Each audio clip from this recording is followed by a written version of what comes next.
ಸೂರಜ್ ಅವರ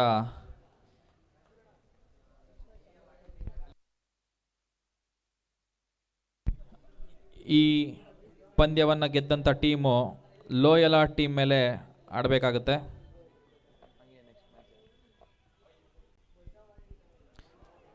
ಮತ್ತೊಂದು ಅಗಲವಾದ ಚೆಂಡು ರೋಹಿಣಿ ಬಿಸ್ವಾಸ್ ಅವರಿಂದ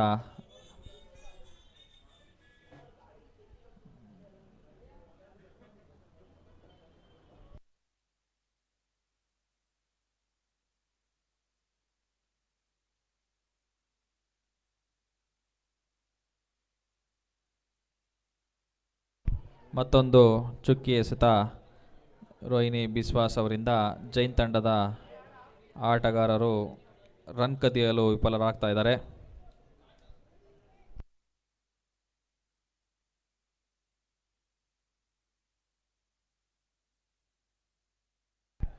ಕೇವಲ ಒಂದು ರನ್ನನ್ನು ಪಡಿತಾ ಇದ್ದಾರೆ.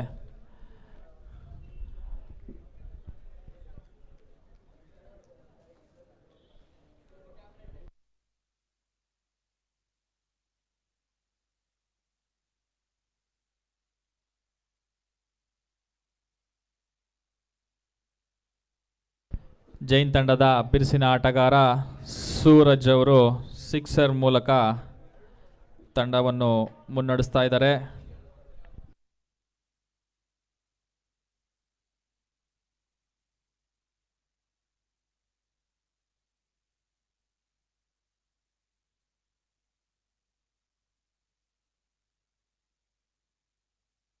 ಮತ್ತೊಂದು ಭರ್ಜರಿ ಹೊಡೆತ ಸಿಕ್ಸರ್ ಸೂರಜ್ ಅವರಿಂದ.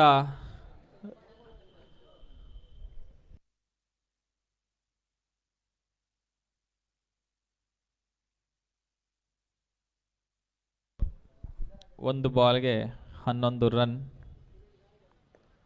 ಮತ್ತೊಂದು ಭರ್ಜರಿ ಸಿಕ್ಸರ್ ಅನ್ನು ಹೊಡೆದಿದ್ದಾರೆ ಜೈನ್ ತಂಡದ ಆಟಗಾರ ರೋಹಿಣಿ ಬಿಸ್ವಾಸ್ ಅವರಿಗೆ.